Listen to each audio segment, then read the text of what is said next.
전업주부인데, 뭐 왜 이렇게 청소가 안 돼 있냐, 빨래가 안 개어져 있냐 하지만, 이거 참을 수 있어요? 요즘 여성들은 참지 않으시죠? 네.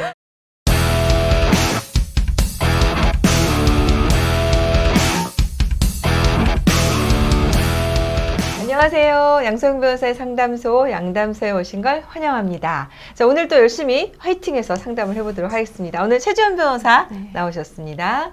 오늘도 잘 부탁드릴게요. 네. 저는 35 가장입니다. 아내가 5살, 4살 아이들을 출산한 후 체중 관리를 안 해서 살이 많이 쪘습니다.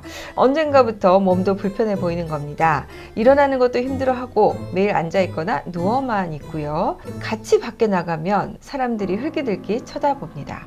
제 몸무게는 65kg, 아내는 100kg가 되니 거의 2배 차이로 보이겠죠. 건강이 걱정돼 병원에 가보라고 해도 안 가고 헬스장을 끊어줬는데도 안 가고 애들 어린이집 가고 난 뒤 걷기라도 하라고 해도 절대 안 합니다. 오죽했으면 10kg 뺄 때마다 1,000만 원씩 준다고 했어요. 그래도 아내는 절대 살을 빼려는 노력을 하지 않습니다. 그뿐이 아니에요. 전업주부임에도 청소며 정리도 잘 하지 않고요.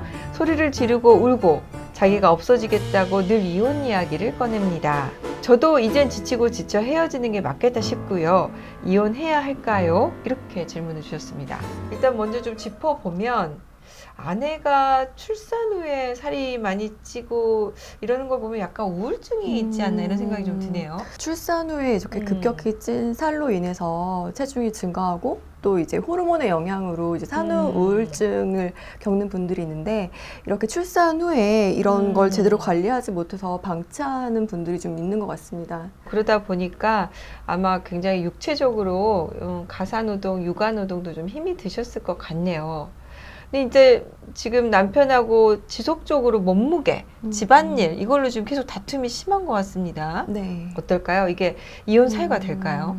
남편이 만약에 아내의 건강이 염려된다는 이유만으로 이렇게 한다면 이혼 사유가 되지는 않을 것 같습니다. 그런데 이제 이게 외모의 비하가 됐고 또 그 비하가 지속적으로 반복이 됐다면 이게 아마 좀 민법 840조의 산호 사유에 해당할 수 있어서 이혼 사유가 될 수도 있을 것 같습니다.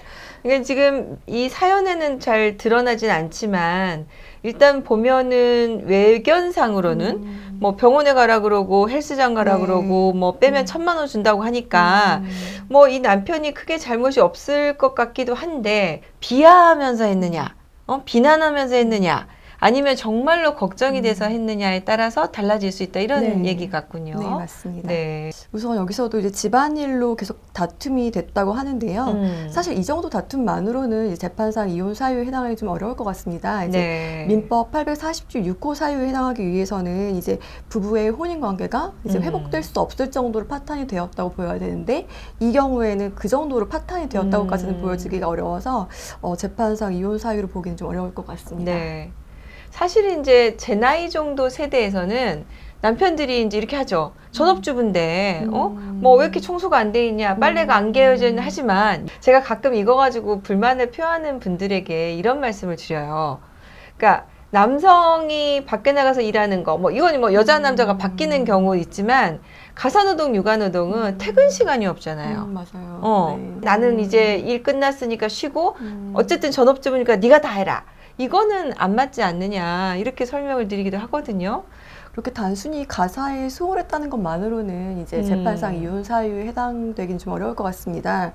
하지만 이런 상황이 이제 법적으로 인정받기 위해서는 상대가 가사 노동을 하지 않아서 극심한 고통을 받아야 되고 이로 인해서 좀 잦은 다툼이 있어야 되고 이로 인해서 또 혼인 관계를 더 이상 유지하기 어렵다 정도까지는 이르러야 이혼 사유가 될 수 있을 것으로 보입니다. 네. 그러면 아내가 이혼 청구를 하게 되면 이건 받아들여질까요?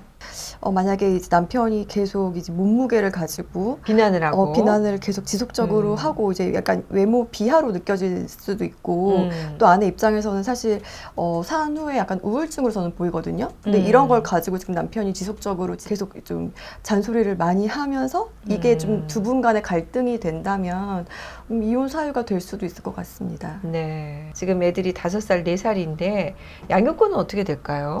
우선 이제 자녀 양육에 대한 문제는 음. 부부의 협의를 가장 중요하게 생각하기 때문에 협의 이혼일 경우에는 자녀 양육에 관한 협의서를 법원에 제출을 해야 되고 재판상 이혼일 경우에도 이제 자녀 양육에 대한 부분을 협의를 권고해서 당사자들 협의로 정하는 것을 원칙으로 합니다.